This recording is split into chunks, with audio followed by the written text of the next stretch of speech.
Poet Circle presents The Voiceless Songstress, as told by Grandmaster Bard Holt Ironfell. It was an early morning at the Bard's Barrel, a crummy old tavern and inn, far to the south, across a wasteful desert of rust-colored ash. The Bard's Barrel was an oasis inside a city so perversely corrupt and empty of soul that they actually worshipped the creature who had destroyed much of the world.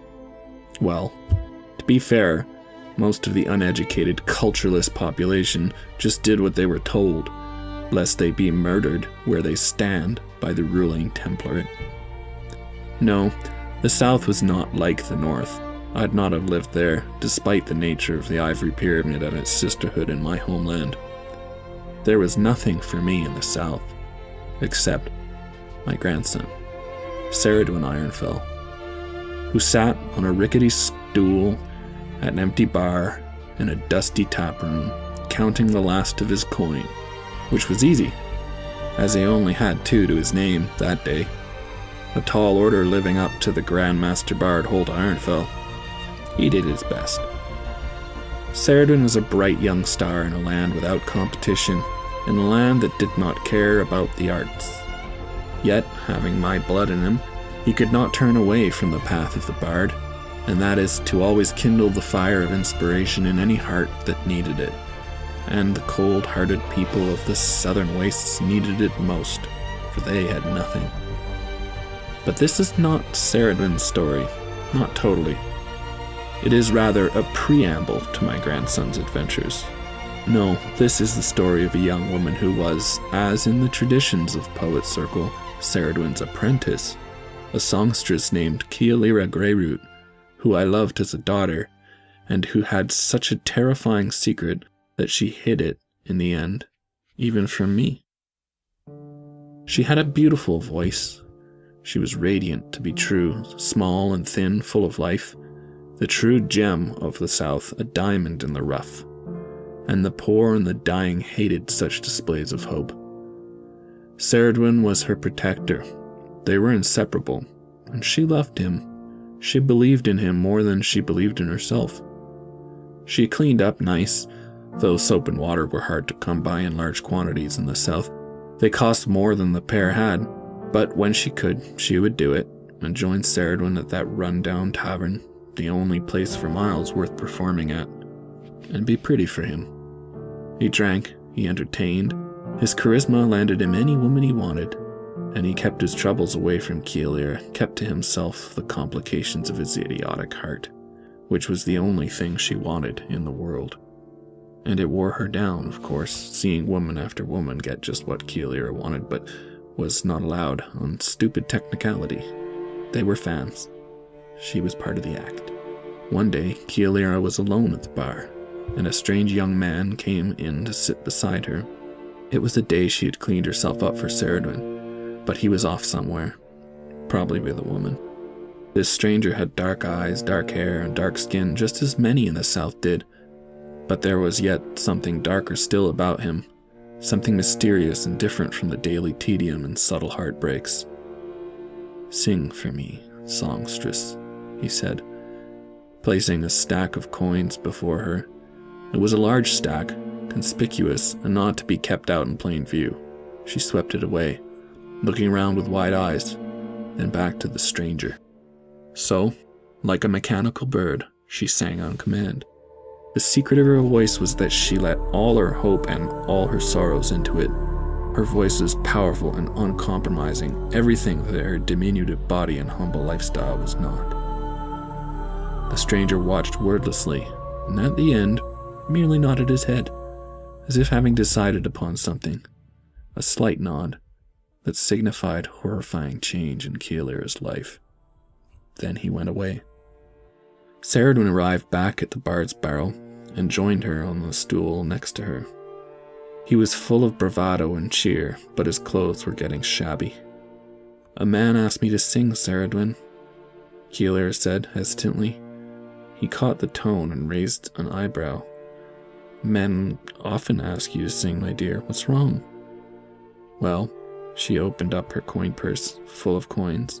Ceridwen's eyes widened. "I see," he said. "Was he a noble, perhaps?" "What, in a place like this?" She looked around and snorted softly. Ceridwen laughed loudly and shook his head. "So, what then?" "I don't know, Ceridwen, but it scared me a little. He was very strange. I didn't get a good feeling off him, but I sang better than I had in months." She paused. "Ceridwen, you'll protect me, right?" "Of course I will," he smiled so reassuringly. "I'm sure he didn't mean to lie or break a promise. It's just that there are people in my world who are rightfully feared. People who have taken what they want and who crave power above everything. Terrible, unnatural power. The stranger was one such man, and there was nothing Ceridwen could do." Late that night, Kielira awoke from a nightmare of blackest origin. Silence dominated the suite she had rented, a nice one for a change, a treat from the coin she'd been given. She had hoped, as she often did in her fantasies, that Ceridwen might show up, might break the traditions and be hers, the excitement and taboo of a master and apprentice. No such luck. She was alone. It was very quiet, even on the road. The tavern downstairs was dead. Such silence made a chill run up her spine. It was as if there was nothing anywhere. There are moments when the ordinary and accepted turns out to be the lie. They are often harsh and sudden.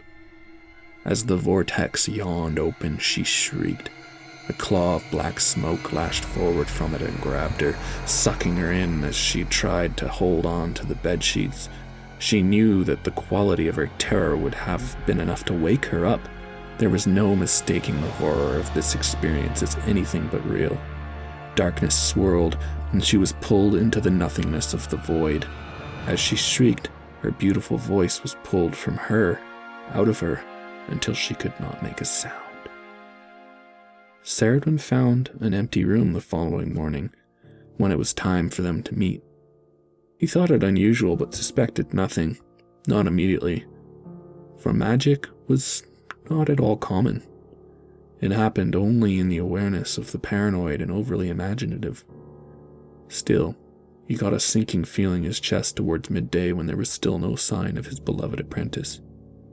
And slowly, he realized that he must try to find her, for some terrible thing must have happened. But for all his talent, he was poor and drunk and accustomed to a certain small life. He had promised to protect her. Where was he to start? Kielira awoke in some strange fortress, old and ruined, a hidden and forgotten place housing ancient secrets, a sanctuary now for those who did not wish to be found. Her memory was cloudy and vague. She tried to cry out, but her voice was entirely missing. Her panic set in once more, and though her breath turned heavy, it made no sound. She was imprisoned by her own silence. Weak from fear, she struggled to stand and find her way towards the exit to the open-air, ruined room. She bumped into the tall, dark stranger and fell back, aghast. He was terrifying now, a grotesque apparition, a man unlike men should be. She caught herself before falling, gracelessly hunched and hurt, and stared at him. She wanted to ask where she was, why she had been taken. The stranger opened his hand, and a faint and beautiful spark floated in his palm. He allowed Kielira to see it for lingering moments before snapping his hand closed. "It is my pleasure to have such a thing.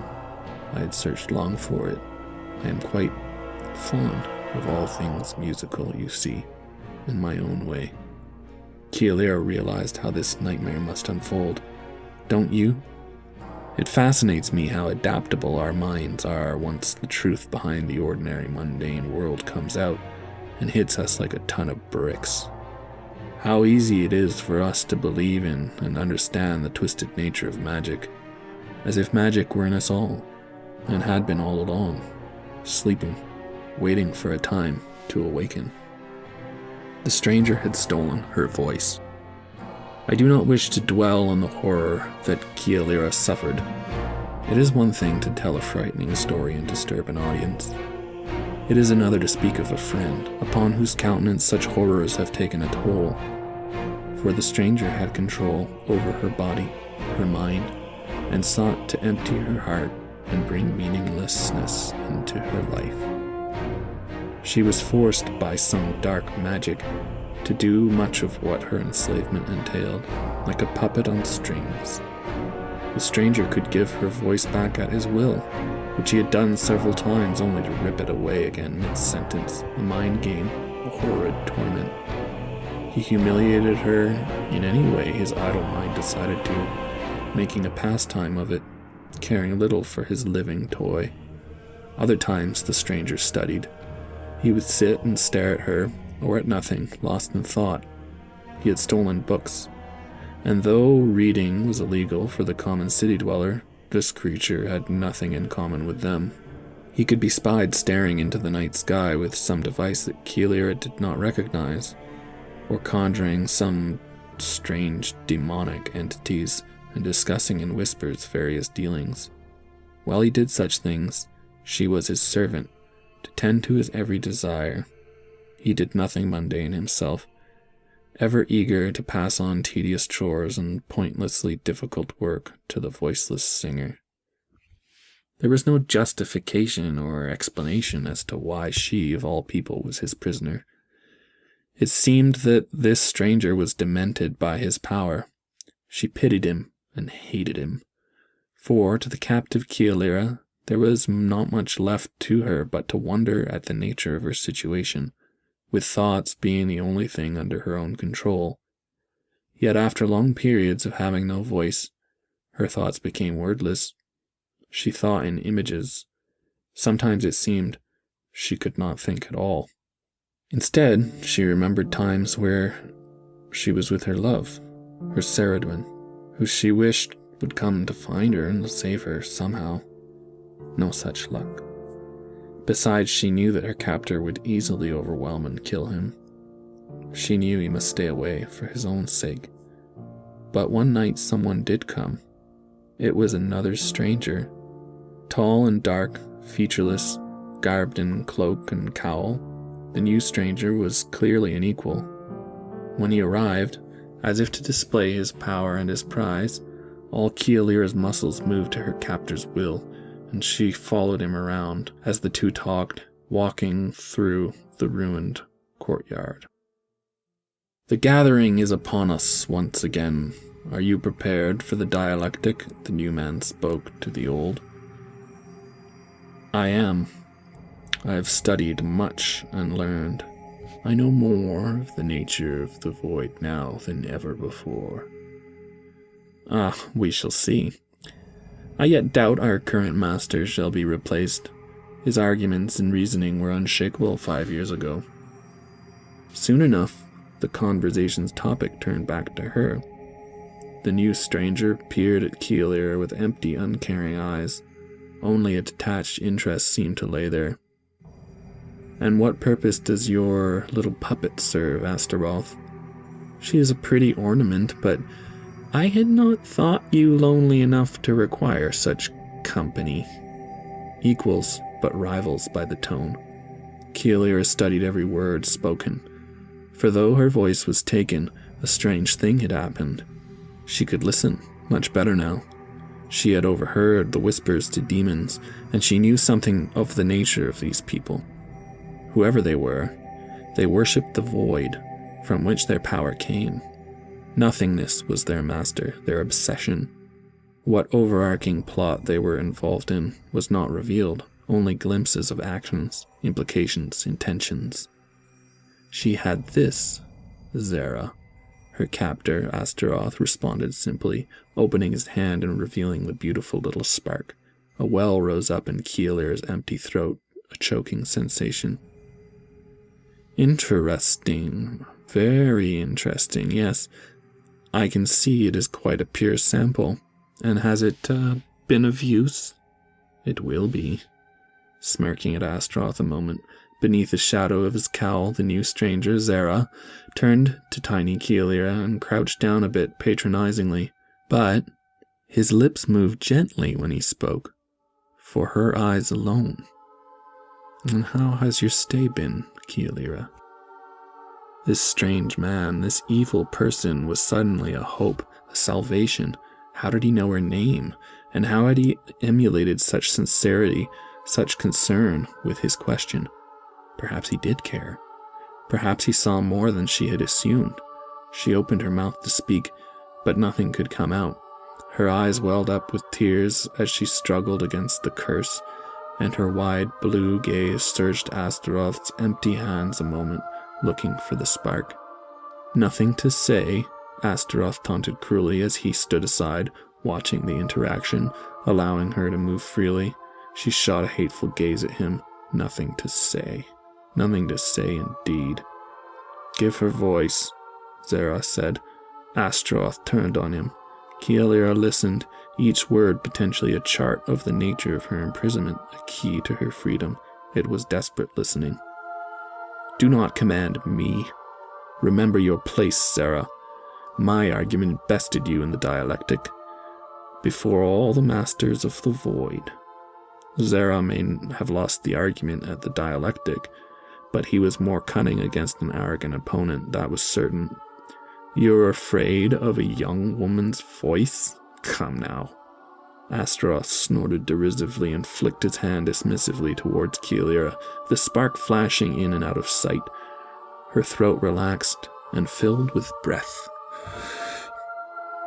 "What have you learned, little one? What has your master taught you?" Zara asked, his cowled smirk filled with mischief. "Nothing," Keelira spoke, her voice weak from months of disuse. Quickly, Astaroth snatched her voice away and forced her to the ground with his will. He sneered and turned to Zara. "Oh, that is rich," Zara commented at Astaroth, laughing. "Yes, this is perfect. Astaroth, are you aware of the laws of the gathering?" "Yes, of course I am," he responded irritably. "You are testing my patience." "Keelira, would you like a chance to speak at the gathering? To teach us this nothing you speak of? We have a great interest in the subject." Keelira nodded her head in silence, eyes locked to the man, avoiding any gaze of Astaroth's. "What do you think you're doing?" her captor said. Zara smiled, seething with guile. "You have an apprentice who testifies that you have taught her of nothing. She is qualified as a result to participate in the dialectic, and thus permitted to spend the remaining time in meditation, free from coercion. She's a slave, not an apprentice. You are entitled to your teaching methods. We do not argue semantics when it comes to the law." Astaroth frowned murderously at Zara and took a step forward. Zara merely straightened and lifted his chin, his fingers flexing. He was not to be trifled with either, and nothing further came from the confrontation. Nothing that was perceivable by Keelira. "Look here, pedant," Astaroth hissed calmly. "You can inconvenience me for now. Have your petty amusement. But once my argument tears yours to shreds, and I win my slave back, the pair of you shall suffer from my amusement." Zara took Keelira by the arm firmly and bowed his head to Astaroth with an ironically respectful gesture from his other hand. "Her voice," Zara said, pausing before he departed the main gate of the ruined courtyard. Astaroth laughed. "You'll learn nothing until the dialectic, Zara. 2 weeks. I keep her voice until it comes her turn to speak. The youngest go last." Zara turned with Keelira and left wordlessly. They camped inside a fissure of a mesa, many leagues to the west of the fortress, and waited. The dialectic would come soon enough. It was not certain, of course, whether Zara very much cared what Keelira had to say. If anything, his aim was to unsettle and embarrass Astaroth. That much seemed clear, and once his goal was accomplished, he merely fed Keelir and left her be, meditating and lost in thought as he prepared his arguments. The dialectic, Zara said, was what decided the next 5 years' hierarchy among the masters. Whoever won the argument was made Archon, and all others studied and subjected themselves to his designs. It was both a political event and fundamental to the plans of those who tapped into such dark magic. When the time came, one night, Zara pulled out a ritual knife and caught Keelir by the palm. She struggled at first, but was so used to torment that her fear of pain had subsided. Zara cut her palm, but then cut his as well and held it up to the bare wall of the fissure. He waited, looking at Keelir silently, and then nodding at her to do the same. She did so, of her own volition, and so together they opened a swirling vortex, much like the one which had originally captured her. She knew she had been involved in this one, but did not know how. They stepped through. The other side was dark, not unlit, as there was an unearthly flame burning in the space ahead of them. But the area they occupied had nothing in it, no walls, no ceiling, and though their feet walked upon some plane, no floor. There were other strangers now opening up vortexes of their own and appearing in this impossible room. It was obvious now that this was some magical representation of the void. Where else should the worshippers of nothingness have their great dialectic? Each stood in a circle around the strange flame with its icy glow. It cast sharp shadows into the assembled cloaks and cowls of the figures nearby. Keelir stood next to Zara. When the debate began, Zara had explained they would proceed clockwise, and he would speak before her, who went last. The Archon was an old man who had seen many wicked deeds, all written upon the lines of his face. He began, "The void is not a thing. Things are the imposed divisions the mind, needful of knowledge, places upon the wholeness of creation.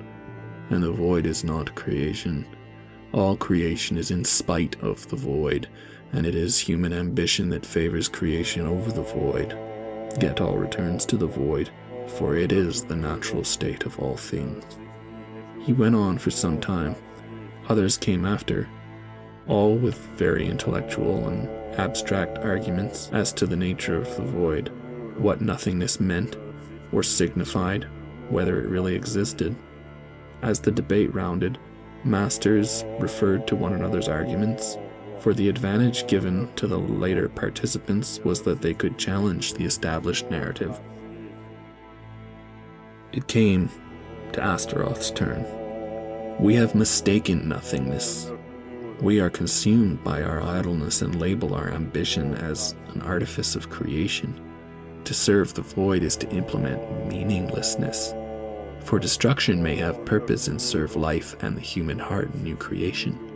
But meaninglessness, purposelessness, nullifies the soul of creation.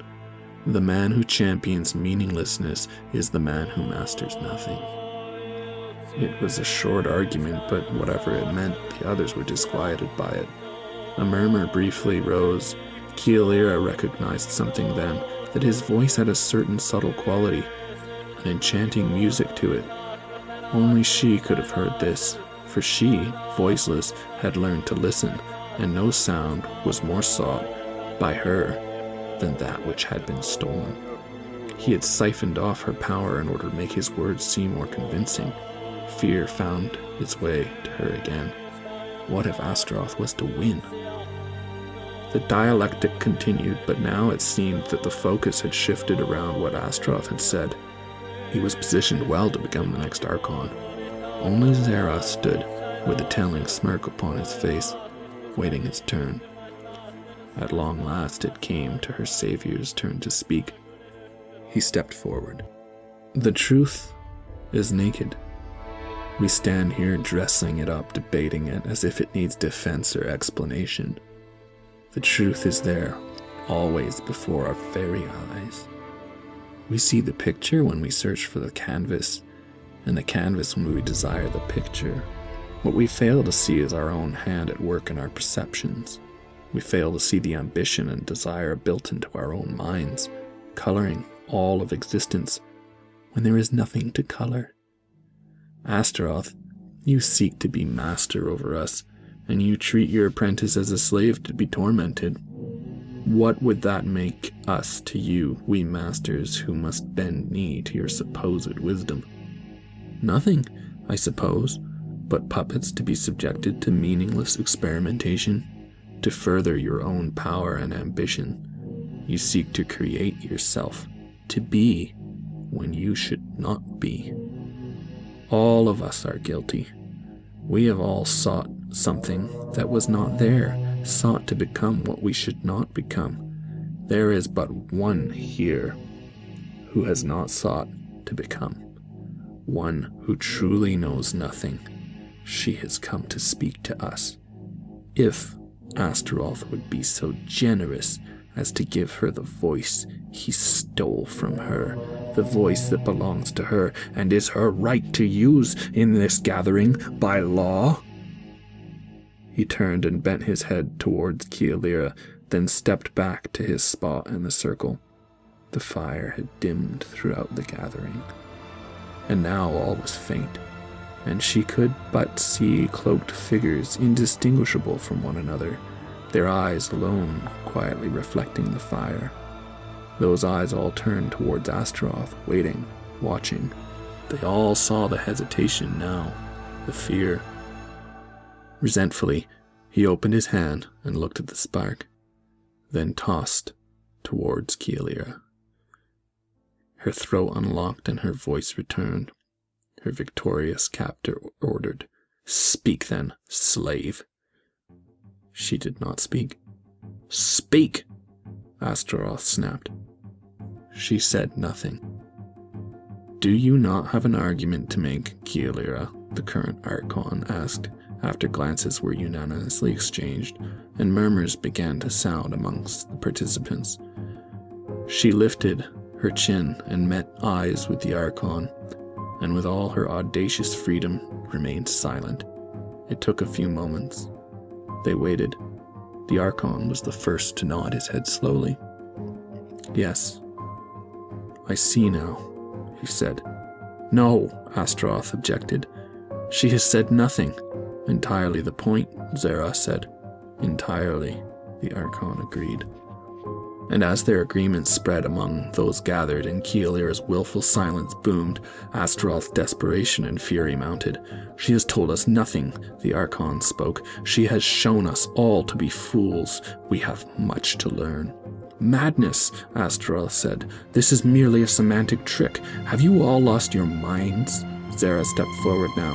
"If she is to be Archon, then she is by tradition and law required to issue a fitting quest to her former master to address the failings of his method." The former Archon nodded. "Yes, to set him on the path towards deeper understanding." "Archon, what is Astaroth's quest to be?" Astaroth gazed towards Kealira, as did all, awaiting her pronouncement. Now, she did speak. She knew exactly what to say. "To become one with the void." Paling at the death sentence, Astaroth lunged forward with a shriek intent on murder. Demonic energies swirled about him, and a claw of smoke formed and moved to strike Kealira. The gathering fell apart into confused chaos. But Zera was ready.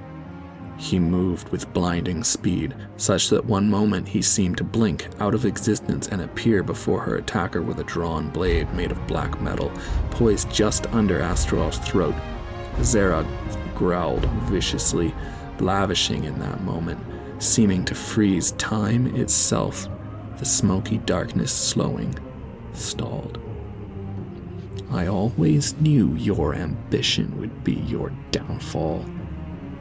It is much to my amusement," Zera said, and then cut Astaroth down. Things returned to their usual timely pace. So, as the stranger lay upon the ground bleeding out of his throat, and Zera sheathed his sword, the last Archon knelt before Kielira, and the whole sorceress host followed suit. Hail, Kielira, student of all masters. And she said nothing. She had nothing to say.